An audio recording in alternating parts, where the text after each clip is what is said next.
And good afternoon, everybody. This is Carrie Ann Philhart with CSS Workforce New York.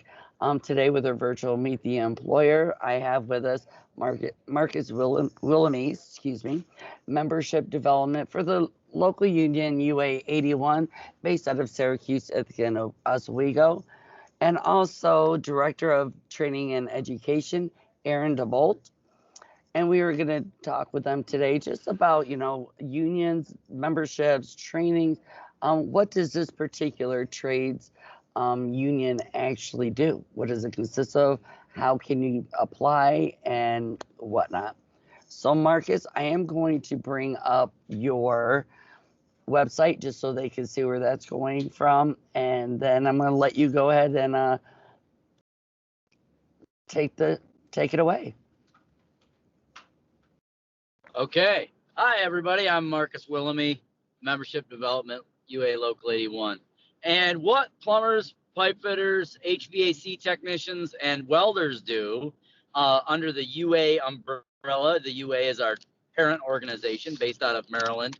What we do is install pipe and piping systems in industrial and commercial settings mostly.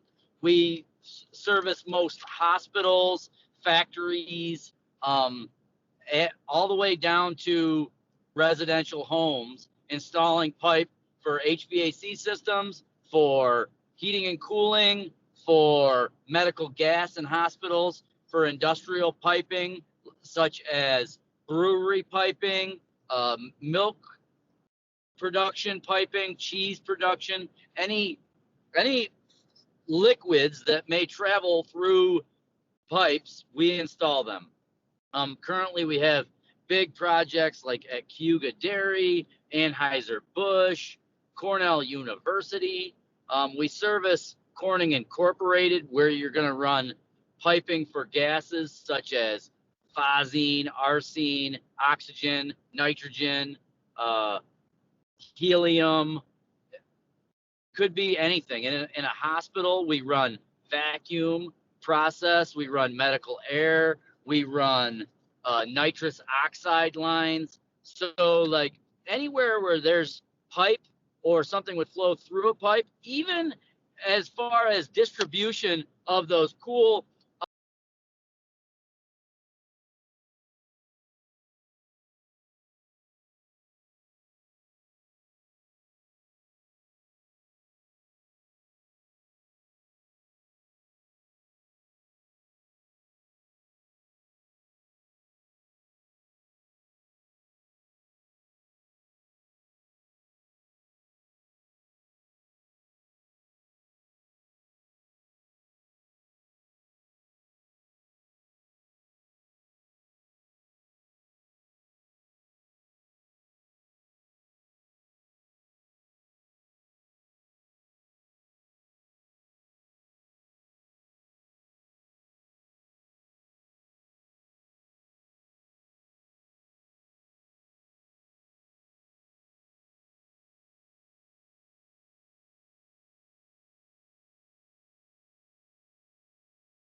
to accept as an apprentice.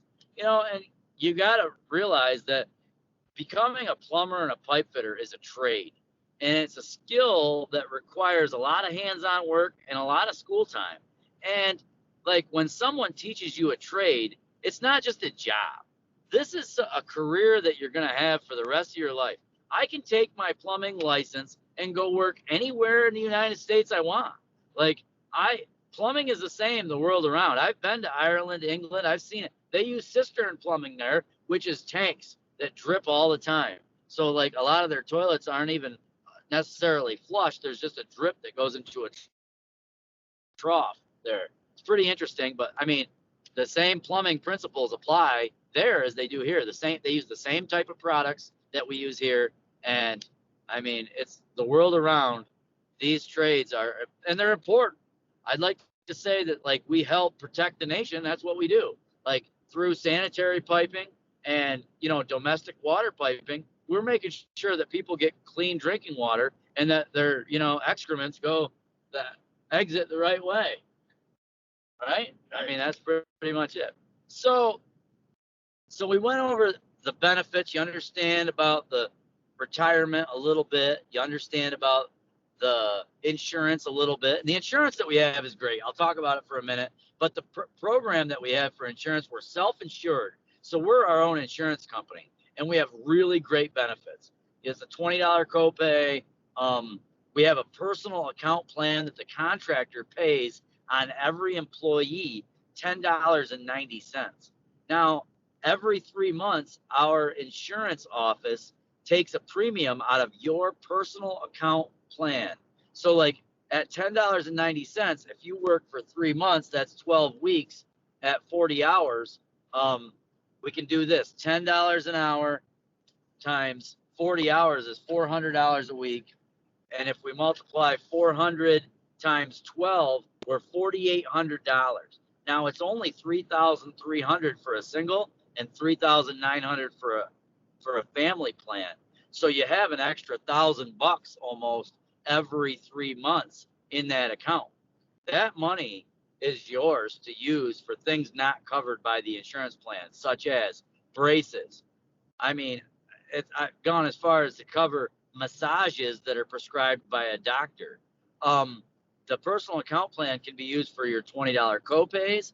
Our dental insurance pays, it's a 70-30 plan. So 70% of the insurance is paid by 70% is paid by the insurance and 30% is paid by the employee. So if you have a dental bill that's say $200 and you know that you're going to have to pay $60 of that bill, you can take that money out of your personal account plan.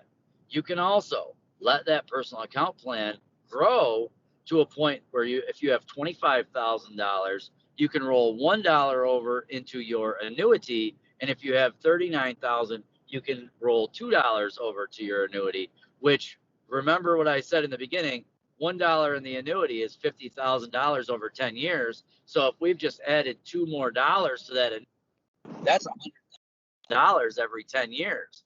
And with compound interest, by the time you retire 30 years, that money should double and then double one more time. So we have a compound interest chart that shows where you can easily make $1 million with your annuity by the time you've had 30 years with us. So you could have, not only could you have the nice pension between $3,000 and $4,000, but you could also have the annuity, which you could draw from after you're 59 and a half, where you could get, a couple $1,000s a month out of that. Plus, once you're 62, you can collect your Social Security. So you should really have quite the stockpile once you've had that many years with us. And even if you had 10 more years of employment, this could really set you up for a nice cushion in retirement. So if you were, a 40 or 50-year-old person and you were looking to get into the trades, there's a possibility, and there's no reason why we wouldn't hire someone who was older, as long as you could meet the physical requirements for the job. So What do you got, Aaron? Well, I would say that anyone that's looking and is interested in doing this, and maybe I get questions sometimes. People say, well, boy, I'd really be interested in becoming a plumber or pipe fitter, but I don't think I'm qualified. What I would say to folks that have that mindset or are thinking about that is one of the major things that we're looking for is people who are really dedicated to give this 110%, who are really motivated and have the right work ethic to go out there and just do absolute best every single day. The beautiful thing about an apprenticeship is you're going to be able to learn all of those skills as you work. As you earn money, you're going to gain knowledge every day out in the workplace. You're going to work under a master journeyman who knows the craft inside and out, and you're going to be able to watch them and see how they do the craft and how they do their work, ask questions, and gain those skills yourself. And then you're going to come to school in the evenings and you're going to perfect that. You know, our training centers are kind of like little boot camps where you get a chance to basically, you know, do those tasks over and over again. It's going to give you a chance to get the repetition that you need to really master those skills. And so what I would say to folks is, if you're interested in doing this, you should fill out an application, regardless of your experiences or your resume. I mean, if you're someone that can prove that I've worked hard and I can maintain a job and I can show up to work on time, and this is something I'm really interested in, something I really want to do, then you should fill out an application and you should ask those questions about, you know, what makes me a better candidate and what is it that I can do.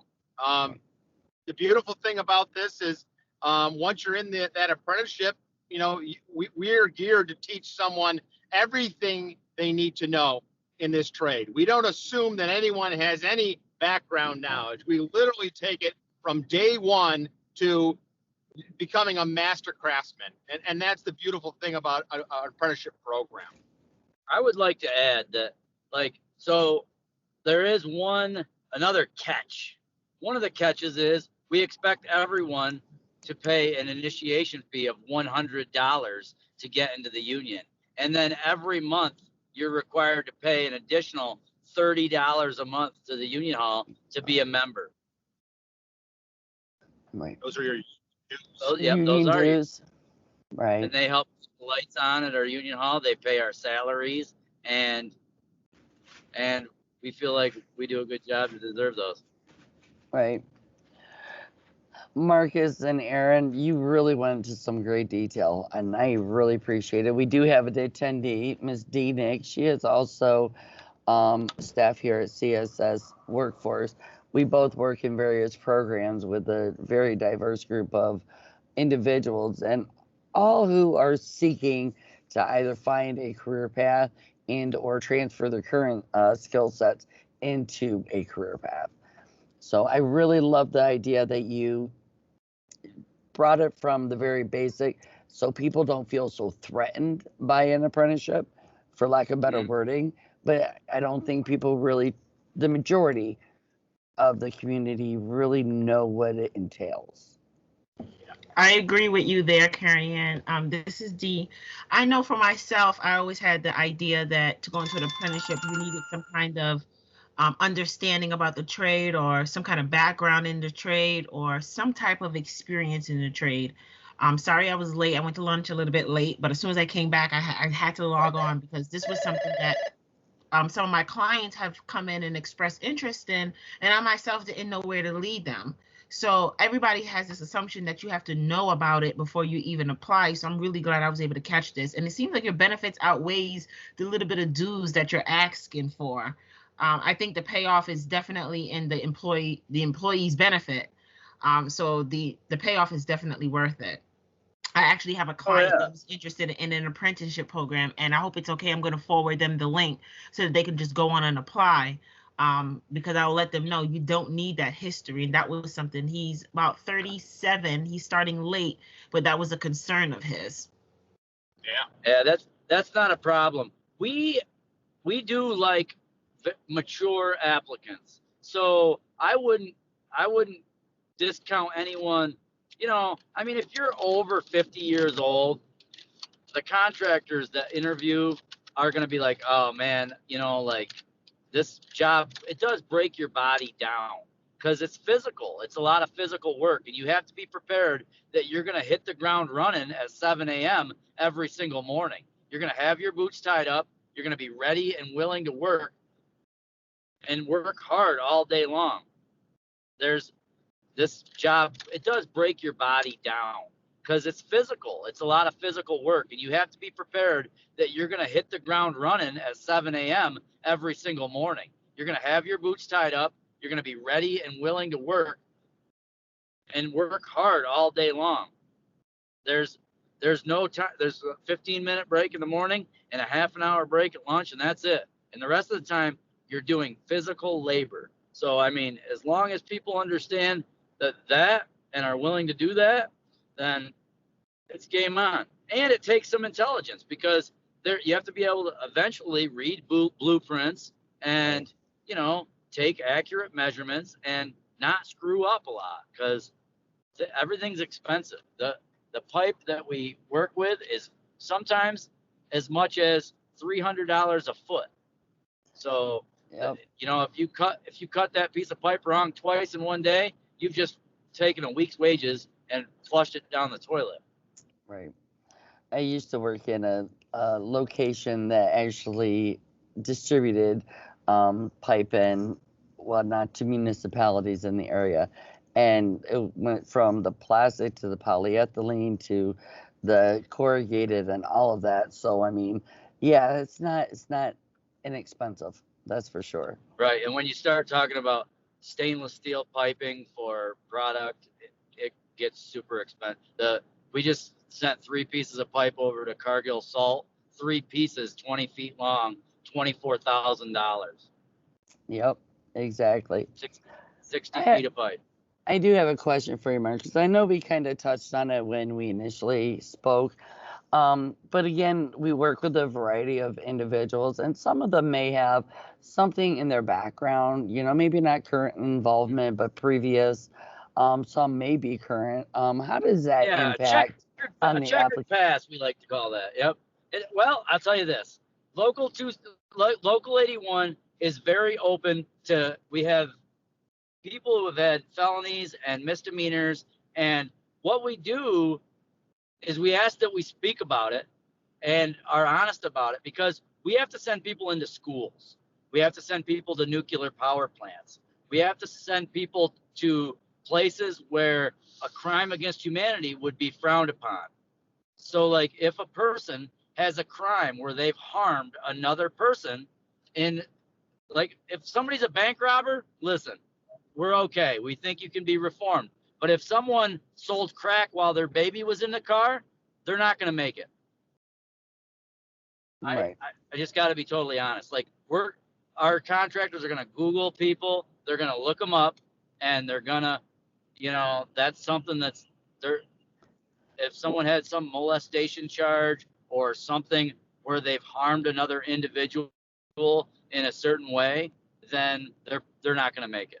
Well, and I know on some of those entities that you just spoke about, part of it is not necessarily just a conviction, but it's also the requirements due to the contract in which you hold. And again, the location and what they may have under their supervision as well. So you're very open to be able to hire a diverse group. And I know we spoke earlier also of a woman, that young lady that I sent to you not long ago, just because she had questions and you were excited to have a young lady actually come to the boot camp and, be interested in this line of work. Yeah, we have 20% female apprentices in Ithaca. We're very proud of that number, and we hope that continues to grow. And the key that has been the success of those women have been all because of them.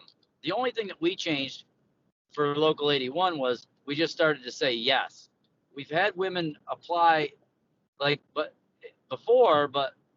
there hasn't been very many that have came up and became Journey people and actually made it through the program. Only like 6 or 7 since I've been in the union 23 years. And now we're having some great participation from female in the trades, and they're some of our best workers. Yep. Well, Dee, did you have any other questions for Marcus or Aaron? I'm sorry, Aaron. No, the presentation was very thorough. He knocked out every question I had written down. I'm kind of upset about that. But I will be definitely exploring more of the website. And I'll get more information from you as well for my young gentleman. I'm hoping this is going to enlighten him and let him know that it's not too late. And that's actually what they're looking for. So I'm excited for him. Right. Tell him to apply before March 31st so we can send him a letter to come take the test. I definitely will. Thank you. Yeah, I wrote that. Thank you. Wrote that down. I'm going to just stop the recording real quick, but I would like to talk to you, Marcus and Aaron, for a moment. So thanks again for coming to our virtual Meet the Employer here at CSS Workforce. And good luck. Stay safe.